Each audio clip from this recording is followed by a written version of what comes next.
El estudio de los orígenes del culto guadalupano siempre será polémico, porque tenemos por un lado los aparicionistas y por otros los antiaparicionistas, ¿no? Pero ¿qué elementos históricos tenemos sobre esta mariofanía? ¿Qué es una mariofanía? La mariofanía es una manifestación de la Virgen a los seres humanos. ¿Cómo la podemos historiar si no tenemos documentos contemporáneos? He aquí el gran problema para el historiador. Empecemos con los 4 primeros documentos o textos que nos hablan acerca de las apariciones de la Virgen de Guadalupe. El primero ya lo tenemos más de 100 años después de las apariciones. Son en 1648. Conocemos el primer relato coherente, organizado, que nos habla sobre las apariciones y de la imagen de la Virgen María, que fue publicada por el bachiller Miguel Sánchez. Lo que en esta obra Sánchez hace es vincular a este texto con el libro del Apocalipsis de San Juan. Es un texto difícil de leer porque viene en latín y contiene muchos elementos teológicos. El segundo va para 1649 y es parte esencial para poder historiar este fenómeno, el Huitlamalizolticac, que quiere decir el gran acontecimiento en lengua náhuatl. Es un texto que lamentablemente tiene muchos problemas. Supuestamente está escrito por el bachiller Luis Lazo de la Vega.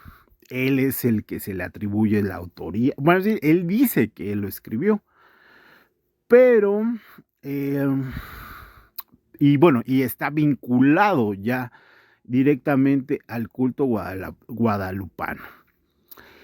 Eh, pero muchos especialistas han sospechado, inclusive Edmundo Gorman tiene una hipótesis, más adelante la desarrollaré, y este texto está escrito en lengua náhuatl. Se divide en dos partes. Uno, el Nican Mopogua, que ahí nos narra las apariciones de la Virgen al indio Juan Diego, a su tío Juan Bernardino, y al primer arzobispo y obispo Fray Juan de Zumarra. La segunda parte, el Micanitecpan, nos habla de los primeros milagros que hizo la Virgen de Guadalupe en la Nueva España. Primero para españoles, posteriormente para nobles indígenas, un noble texcocano.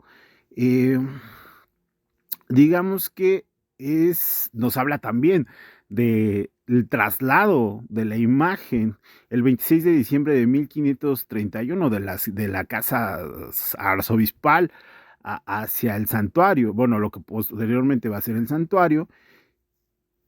Y bueno, sospechamos más bien que este texto está escrito por nobles indígenas. No creemos que Luis Lazo de la Vega lo haya escrito. Pero bueno, hablaré más adelante sobre este tema. El tercer texto que tenemos lo edita para 1666 y luego en 65 Luis Becerra Tanco, que intenta hacer una mejor historia, agrega más información. Y el cuarto y último, 1678, Francisco de Florencia, la estrella del norte. También nos aporta más datos sobre Juan Diego. Y bueno, Francisco de la Maza nos dice que estos 4 textos los ha titulado Los 4 Evangelistas de Guadalupe.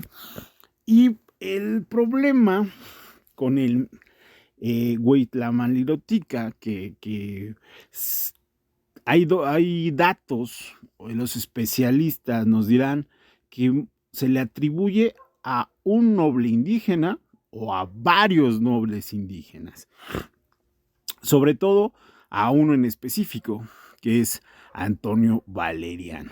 Antonio Valeriano es un noble, no es un macehual, un noble indígena que nace un año después de la conquista, 1522, y muere para principios del siglo XVII. Fue un hombre muy longevo, un hombre que sabía latín, sabía náhuatl, sabía español.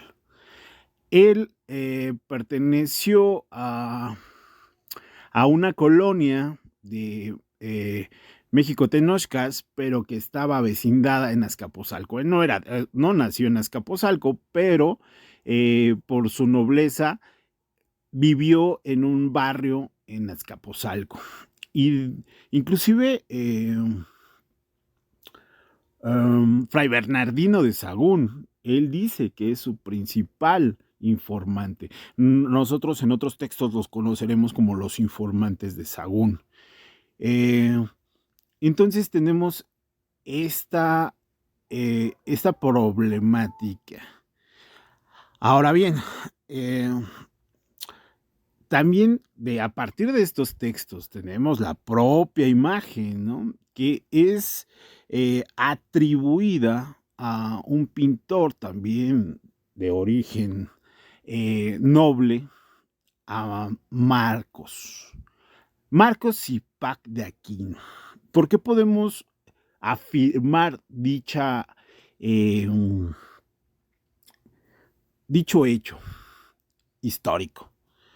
Porque hay un dato muy amplio para 1556, que se da una polémica entre el segundo arzobispo de México, Alonso de Montúfar, y el prior de los franciscanos, Alonso de Bustamante.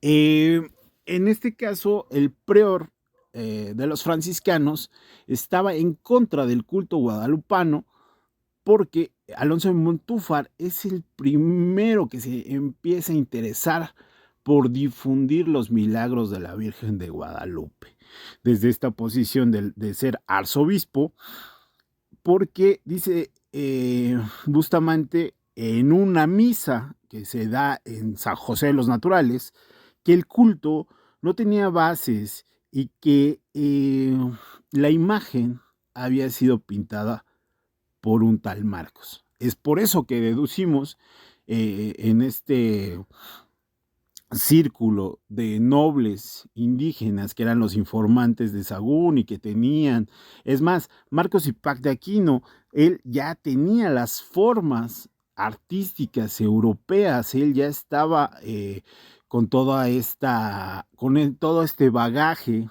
Entonces, más aparte el bagaje indígena, pues de alguna manera decirlo, la transmisión de los conocimientos de las artes, de escribir, de pintar, etcétera, pero en códices, ahora en un lienzo. Entonces podemos decir que el éxito de la imagen, porque es una imagen arquipoética, porque no tiene prototipos, no hay una sola imagen que se le parezca. Los elementos de la imagen venerada es de una inmaculada concepción. Sin embargo, cuando se le intenta comparar con otras imágenes europeas, es más, inclusive antropólogos han intentado encontrar elementos prehispánicos, como esta flor de 4 pétalos, que ese es el problema, llegan solamente a hipótesis sin poderlo comprobar. Y podemos decir que estas hipótesis son plausibles.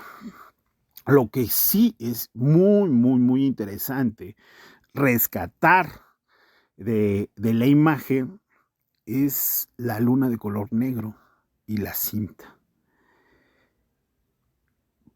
Porque tiene elementos, sí tiene elementos de la Virgen de Guadalupe, pero de Extremadura. Hay que recordar que Hernán Cortés, junto con los conquistadores, vienen de esta región de Extremadura. El primero que empieza a cuestionar es el historiador español Juan Bautista Muñoz. Pero eso no es el problema. El problema es que con esta canonización tan apresurada que se le hizo a Juan Diego en julio del 2002 con la venida de el Papa Juan Pablo II, los aparicionistas buscaron en España, buscaron en todos lados, en archivos, encontrar un solo documento que hablara o que nos hiciera referencia a Juan de Zumárraga, uno de los primeros testigos de los milagros de la Virgen, pero no encontramos nada. Hay un vacío histórico, el cual se ha tratado de llenar. Pero, entonces, si se afirma, si no hay un documento o no tenemos documentos que hablen sobre la existencia de Juan Diego, entonces podemos decir la, que la aparición nunca se dio, porque si no existió históricamente Juan Diego, ese es el verdadero problema del estudio de los orígenes del culto guadalupano. Más allá, luego me estoy metiendo si existe, si no existe, si fue milagrosa, no. Aquí el tema es cómo historiamos una mariofanía. Y para esto, pues yo recomiendo Los orígenes del culto de Nuestra Señora de Guadalupe, 1521-1668, de Gisela Wonsenberg, y Destierro de sombras, de Don Edmundo O'Gorman, para tener más argumentos y no simplemente criticar la tradición, porque yo le llamaría una tradición, la tradición del culto a la Virgen de Guadalupe.